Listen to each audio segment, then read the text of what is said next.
Did this multi-million-dollar oil heir get away with murking people? Yes. Yes, I think he did. T. Cullen Davis was born in Texas, of course, and his father was an oil man named Stinky. He made a fortune.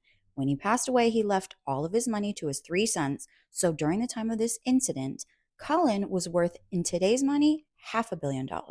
Cullen was married to Priscilla, and together these two did the most with money. In fact, she was said to have a diamond necklace that read, "Rich bitch."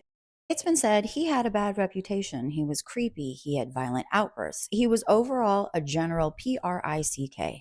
Fun fact, Cullen is said to be the inspiration behind J.R. Ewing's character in Dallas. When they first met, Cullen was married to this woman. They had two sons. It was a terrible marriage, and he was abusive.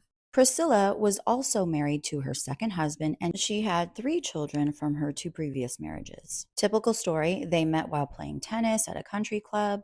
They began an affair meeting up at this hotel, and her husband hired a private detective. He found out these two were going to vacation in Mexico, so he calls his client, Priscilla's second husband. He's like, "Oh, okay, bet." And he calls Cullen's wife. The spouses formulate a plan. They're going to go confront these two cheating bungholes at the hotel. And they do. And they all get divorced. Cullen and Priscilla get married in 1968, just a mere hours after his father passed away and left him all of his money.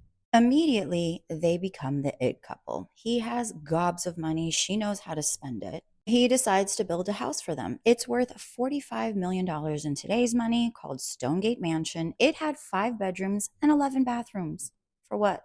They didn't have the best taste. They were a little bit gaudy, very nouveau riche. Their bedroom alone was 2,000 square feet. She had a pink patent leather restroom. They had a 6-foot oil painting made of them. You get the idea. But you know how the story goes. The marriage was not happy. He was jealous because Priscilla got tons of attention. Again, he had a violent temper. This man was so unhinged that when he was upset with Priscilla's eldest daughter, he took her cat and unalived it in front of her.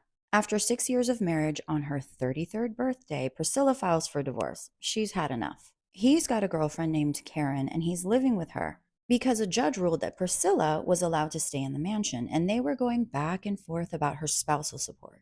Priscilla's new boo, Stan Farr, was living with her inside of this mansion. They're trying to work out how much she's going to receive in the divorce, but one day in 1976, a judge increases her spousal support.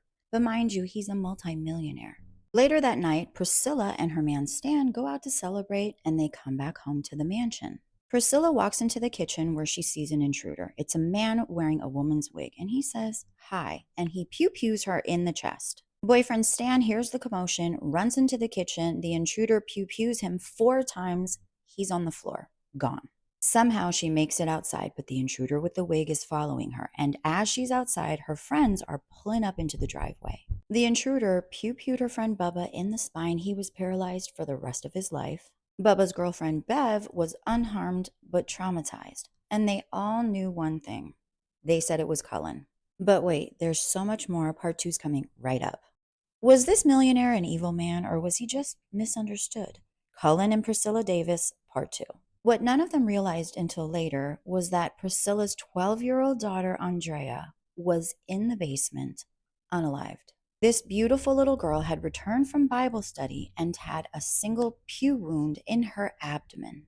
If you're new here, I say pew pew because this app sometimes censors videos. Just to recap, there have been 2 unalivings and 2 attempted unalivings, and they say it was Cullen. They go find him at his girlfriend's house, they find pew pews, and he is arrested. He hires the best defense attorney money can buy, Richard Racehorse Haynes. Racehorse immediately gets to work, and he is slamming Priscilla and her boyfriend. He starts bringing up how she's promiscuous. She dresses inappropriately. She's addicted to painkillers. And then he says her boyfriend was a shady character. This was salacious. They said she had a double life, and in the end, the jury found Cullen not guilty. He was a free man. A sane man would ride off into the sunset and live his best life. But not Cullen Davis, because just 9 months later, his friend, a guy named David McCrory, approached the FBI and was like, "Guess what? Cullen just offered me money to find a hitman to unalive 13 people, including a judge and Priscilla." This was the judge that was presiding over their divorce proceedings. He was the man giving Priscilla more money. So the FBI went into undercover mode. They set up a sting operation, even going as far as putting the judge in the trunk of a car, putting ketchup on him, and taking photos to show Cullen. They catch this man on videotape exchanging money for the transaction. Once again, he hires Racehorse Haynes as his defense attorney, and the story they came up with was wild. He said that a few weeks before this incident, somebody from the FBI contacted him saying that Priscilla was the one that was trying to extort him, and that this was another FBI sting operation. Forget that there was audio and video. The jury deliberated for 5 hours and found him not guilty. He was a free man once again. Cullen married his girlfriend Karen, adopting her 2 sons. They remained married until she passed away. Later, he became born again, finding Jesus. He lost his oil fortune. After the trial, Priscilla ended up dating the prosecutor. His name was Jack Strickland. They were going to get married, but there was too much media coverage, so they broke up. She received $3.5 million in her divorce settlement, which in today's money is over $13 million. She sued him for personal injury and wrongful death, and they settled out of court. Afterwards, Priscilla tried to live her life. She was burning through her money, and she passed away at the age of 59 from breast cancer. There was never any justice for Andrea or Stan. Don't tell me the wealthy don't get away with a lot.